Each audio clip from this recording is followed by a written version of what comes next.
Hey, what's up, guys? Today we're taking a look at a much bigger set today. This time it's the Lego Star Wars Ghost and Phantom 2 set, which came out last year, and I did get it last year. It's just only now is the time I'm reviewing it. It's a much bigger set, that's why I don't have it displayed right next to the actual built set itself.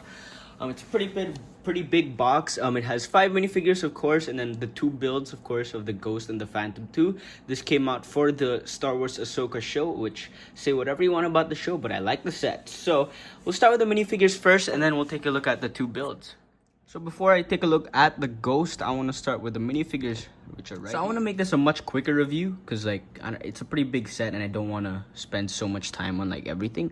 So yeah, the first figure here we have is Hera, which is a pretty welcome update. We haven't seen her since I think the Micro Fighter from 2017. I think it was. It was also the Ghost, but we haven't seen her in a long time, and this is a very welcome update. I love that little jacket there, even the little printing on her pants, which look nice.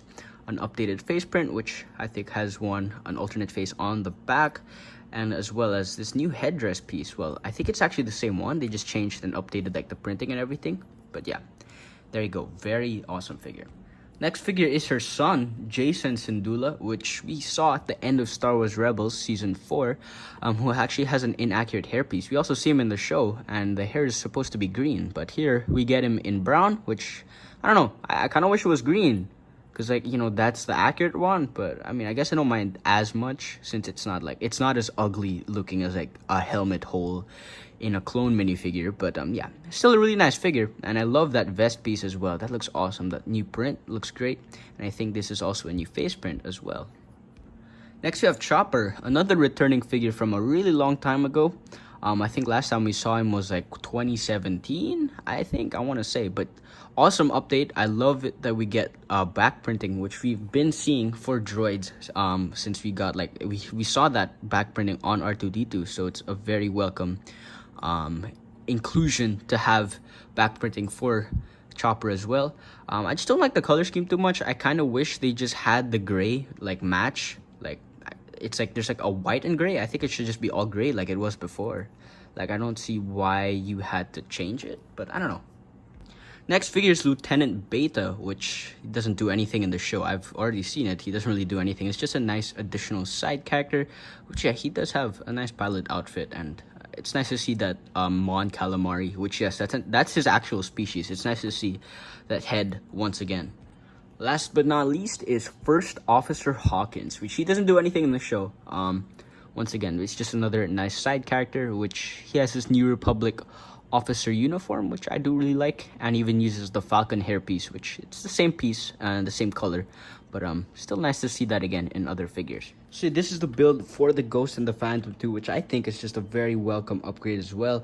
It has so much more interior space, which is so much better, and everything just looks more proportional, and just all the curves look so much better.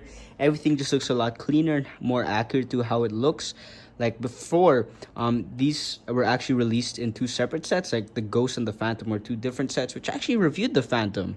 That was one of my first few videos on this channel. But it when you connected it to the Ghost, it looked really big, and especially the second version of the Phantom, which is this one that we have here. Oh my god, I almost dropped it, but I saved it in time. Okay, but yeah, this one we saw again in 2017, and it was a lot bigger compared to the first Phantom. And when you attached it to the Ghost, which actually you can see right here, it connects to the back, right? And then the back looked a lot bigger. If it was the original one, it was probably up to here, and there was just that much space on the back so that you could fit the Phantom in. And if you didn't get the Phantom, there was just this big slot on the back, which looked really ugly. And I'm glad now that they downscaled the Phantom to look more accurate to scale with the Ghost. Now you can see it just fits so much better, so it doesn't look as awkward. So when you put it in, it looks a lot better. So yeah, that's a pretty big win. I think that is an awesome upgrade, and I think this set is just so much better than the original one in many other ways. Let's start with taking a look at that little Phantom, which just detaches. It just goes somewhere there. It's very small, but I think it's able to do the job. It looks very well shaped. Still, it doesn't feel like a micro fighter. It doesn't have any odd proportions too much. But yeah, inside here on the back, there's like a little container right there, and you can see the engines right there. There's quite a few stickers on this, but like I really like the cockpit, which you could just roll down here. Very tight fit for the figures, but they actually do fit, and it's actually pretty cozy.